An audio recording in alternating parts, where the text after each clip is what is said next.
आ गया? लिखिए, your time starts now.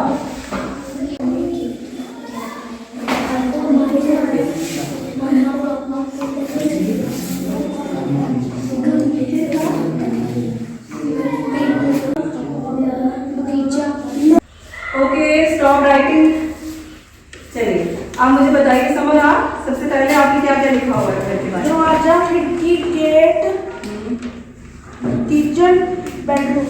दरवाजा, खिड़की, gate, kitchen, bedroom. Kitchen, bedroom. ठीक है, मैंने 5 शब्द पूछे हैं। ठीक है, मानवी आपने क्या लिखा हुआ है? 5 शब्द ही बताना। रसोई, कमरे, शौचालय, बेडरूम, कमरे। आपने बहुत कुछ लिखा हुआ है। शाबाश, ठीक है, सिट डाउन। अच्छा बच्चों, जब मैंने आपके 2 ग्रुप्स बनाए थे तो आपको एक हाउस दिखाया था ना, घर दिखाया था, और आपको कहा था कि इसके बारे में आप बताइए, कुछ शब्द लिखिए कि उसमें कौन कौन से शब्द आ सकते हैं, एक घर में कौन कौन सी चीज़ें होती हैं, या शब्दों के बारे में आप लिख सकते हैं। तो आप मुझे बताइए, आपने कौन सी टेक्निक का यूज़ किया? जब आप एक साथ बैठ के लिख रहे थे तो आपने कौन सी टेक्निक का यूज़ किया? आप बताइए। मैम, हम जब एक दूसरे के सहयोग से शब्द लिखते हैं तो बहुत ज़्यादा शब्द सामने आ जाते हैं। बिल्कुल ठीक है, आपने जब हम एक दूसरे के सहयोग से लिखते हैं तो बहुत सारे शब्द सामने आते हैं। बिल्कुल ठीक है, बहुत अच्छे। और कोई कुछ कहना चाहेगा इस बारे में? जब हम मिलजुल कर काम करते हैं तो क्या होता है? बहुत शब्द आ जाते हैं सामने। और क्या आता है? और क्या हमें समझ में आता है? कुछ ज़्यादा समझ में आता है, कम आता है? ज़्यादा समझ में आता है। तो मिलजुल कर काम करना अच्छा है? मिलजुल कर बना सकता है ना। इसी तरीके से जैसे आपको कोई लेटर आता है तो लेटर पढ़ना ही नहीं अगर आए तो आपको क्या पता चलेगा बीच में क्या लिखा होगा? नहीं पता चलेगा ना। या फिर न्यूज़पेपर है, न्यूज़पेपर क्या होता है? समाचार पत्र, अखबार देखा होगा ना सबने।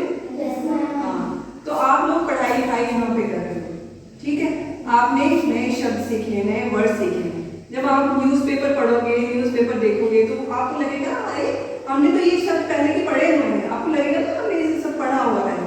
और अगर नहीं भी कुछ शब्द पढ़े हुए हों तो आप जोड़ बना के उनको पढ़ सकते हो और समझ सकते हो कि उसमें क्या लिखा हुआ है।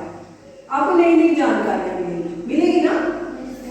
हाँ, तो इस तरीके से रीडिंग जो है ये बहुत ज़्यादा इम्पोर्टेंट है हमारी डे टू डे लाइफ में। हमारी रोज़ाना की जो ज़िंदगी है उसमें हमें बहुत सारी नई नई चीज़ों को पढ़ना होता है, देखना होता है क्या है। आपके घर में कोई पार्सल आ जाए, किसी का लेटर आ जाए, तो अगर आपको पता ही नहीं हो कि ये कहाँ से आया है तो क्या करोगे फिर आप?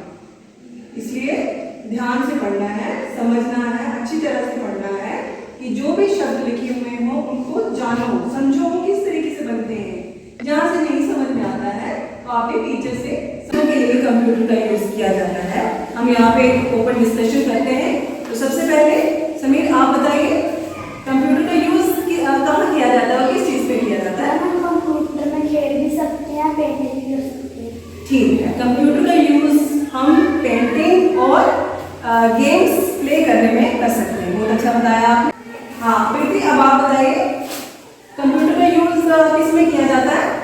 कंप्यूटर का यूज़ हम टैब में भी कर सकते हैं और एयरपोर्ट में भी कर सकते हैं और रेलवे स्टेशन में भी। हाँ, प्रीति ने बताया कि कंप्यूटर का यूज़ हम एयरपोर्ट में भी कर सकते हैं, बैंक्स में भी कर सकते हैं, रेलवे स्टेशन में भी कर सकते हैं, ये बताया। ठीक है, बहुत अच्छी बात है, आपने ध्यान रखा है, आपने पूरा ऑब्जर्व किया हुआ है कि कंप्यूटर का यूज़ कहाँ कहाँ किया जाता है। अब रीमा आप बताइए कंप्यूटर का यूज़ कहाँ किया जाता है? मैम, टिकट्स को प्रिंट करने के लिए कंप्यूटर को यूज़ किया जाता है। टिकट्स को प्रिंट करने के लिए भी कंप्यूटर्स का यूज़ किया जाता है, बहुत अच्छी बात है। ठीक है, तो ये ओपन डिस्कशन आज हम यहीं पे खत्म करते हैं। आगे कंप्यूटर के बारे में मैंने ये आपसे पूछना था कि आपको कितना पता है, और अच्छी बात है कि आप बहुत सारी चीज़ों को ऑब्जर्व करते हैं, आपको पता है कि कंप्यूटर का प्रयोग हम बहुत सारी चीज़ों में करते हैं। ठीक है, ओके।